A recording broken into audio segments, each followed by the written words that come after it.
What's going on, Nasteey Nation? Welcome back to another video. Today I'm going to be going over some tips and tricks that I use to reach Challenger this season. I've reached Challenger a couple times in the past. This is actually the first time I've hit Challenger in about a 2-year span though. And I did it at a 60% win rate, and I did it using a lot of different tactics than I've used in past seasons.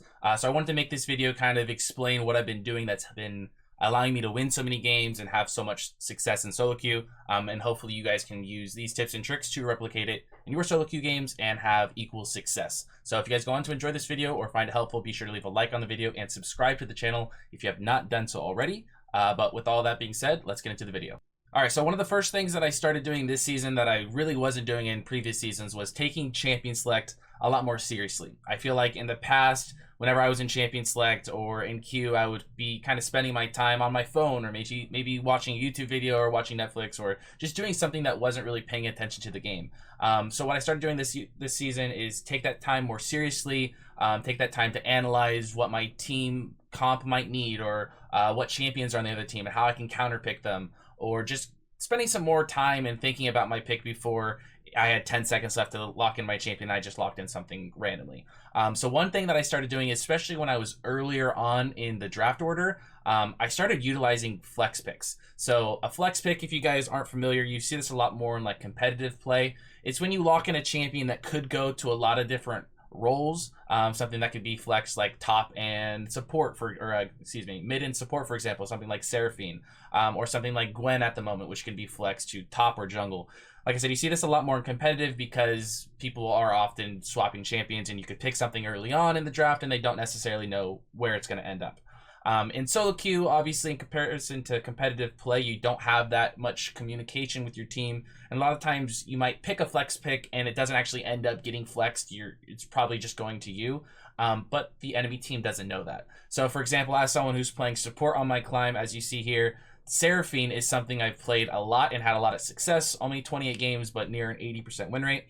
So if I found myself really early on in the draft order, I picked something like Seraphine because a lot of the times the enemy comp or the enemy team didn't know if that was going support.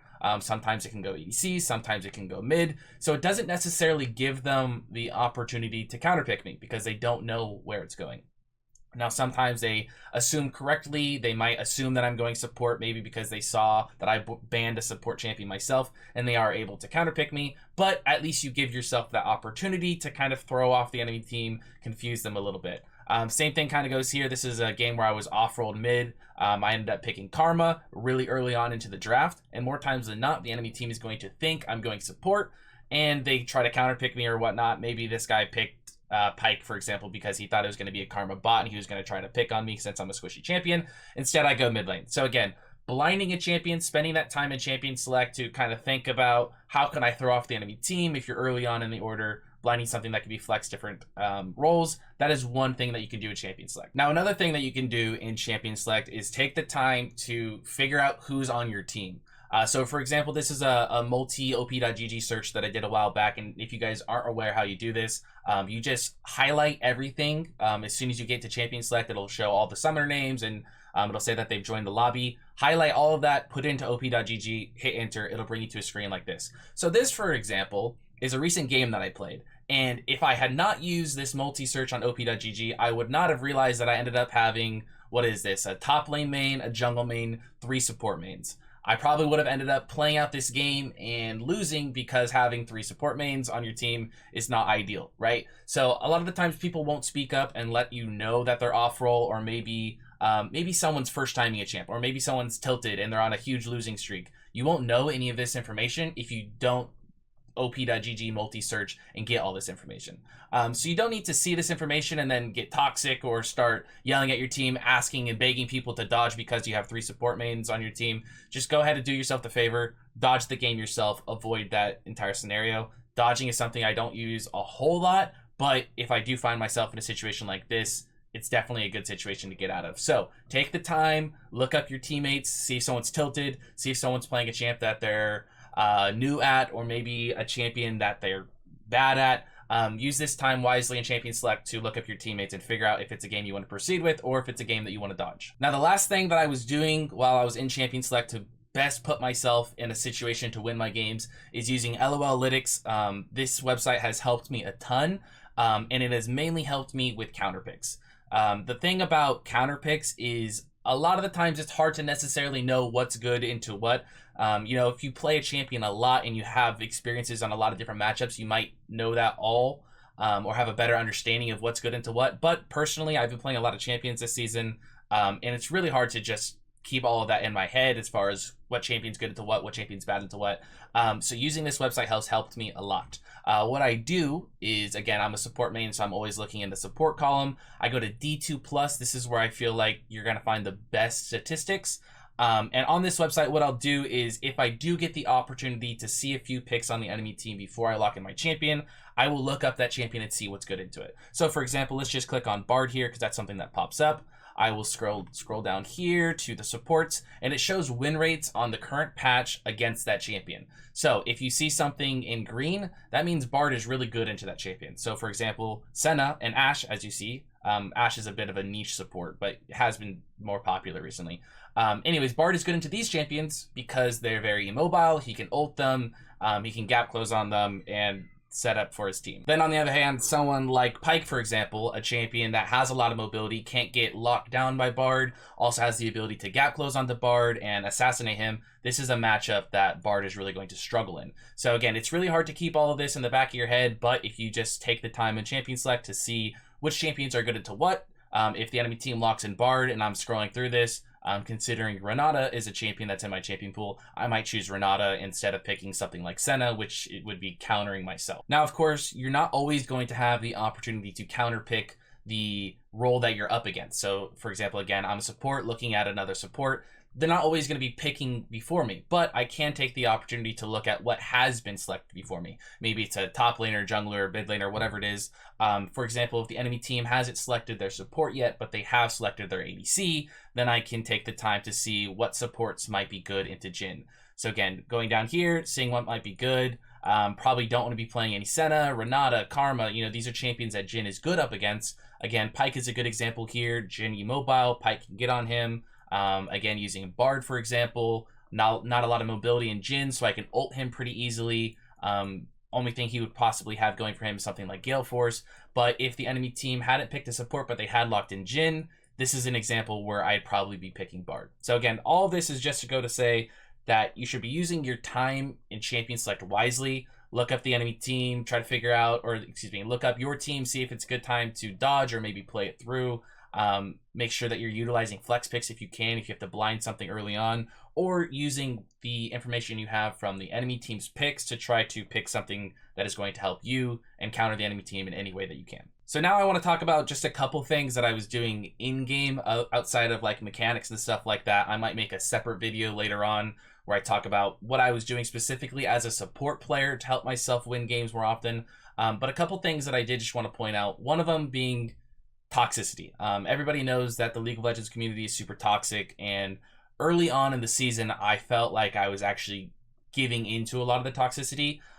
If someone said something bad about my gameplay, I might stick up for myself and say something about it. If someone was just trying to give up and constantly saying FF, game's over, whatever it may be, I was often giving into it. And sometimes giving into it doesn't necessarily mean that I was being toxic back, but it was just as far as responding. I feel like a lot of the times when people are tilting or being toxic, just giving them that attention, even if you do have good intentions and you're trying to resolve it, by giving them that attention, you're kind of feeding into it a little bit and giving them something to work with.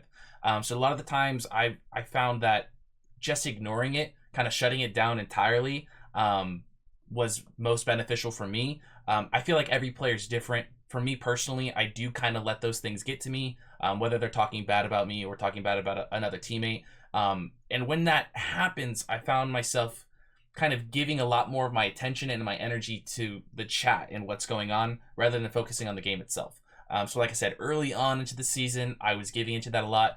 Recently, however, on my more recent games where I'm actually climbing a lot, as you see, this is a pretty insane win rate, win streak I went on recently to win games and get into Challenger.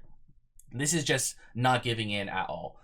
So that's one piece of advice I would definitely give to you guys is don't give into it at all. Mute the player if you need to. Don't even try to resolve things or fix things. It's only going to feed into it and make things worse.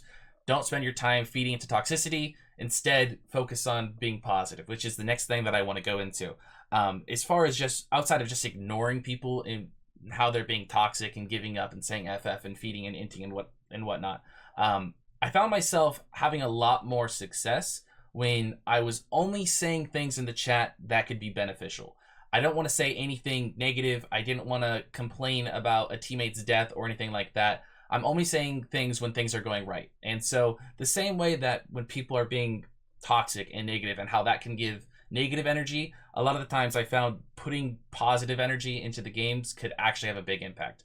Again, maybe this isn't the kind of information that you guys were looking for when you clicked on this video. Maybe you're looking for some more mechanical information and how I was able to roam and win my lane and stuff like that, which I could definitely go into in a different video. But I promise you it really does go a long way. Just not giving into the toxicity, only being positive, saying things like good job when a team fight goes well, or if there's an FFO, just saying something like I think it's winnable, maybe we scale, point out some things that are going good for your team. Again, it might sound silly, but I did find it going a long ways. And as you can see here, more recently, I've been having a lot of success just staying positive. So far I've talked about a couple things that you could do before the game starts in Champion Select. I've also talked about your attitude and positivity and how you can impact things inside the game. I also want to talk about some things that I've done personally that have helped me win my games outside the games.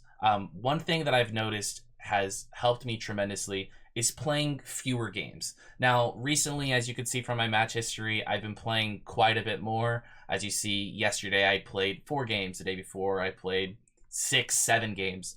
But that's something I've only been doing recently, and that's mainly because I've been so close to Challenger and I wanted to get that final step. So I have been playing a little bit more than usual. But the majority of my climb, one thing that's helped me a lot is not overloading yourself, not playing too much. I find that when, at least personally, when I play way too many games in a day, I start to play on autopilot. And I feel like it's one of those things where it is definitely quality over quantity when it comes to solo queue. You want to make sure every game that you're playing is in the right mindset, and that you're focused on that game if you do truly care about your rank in climbing.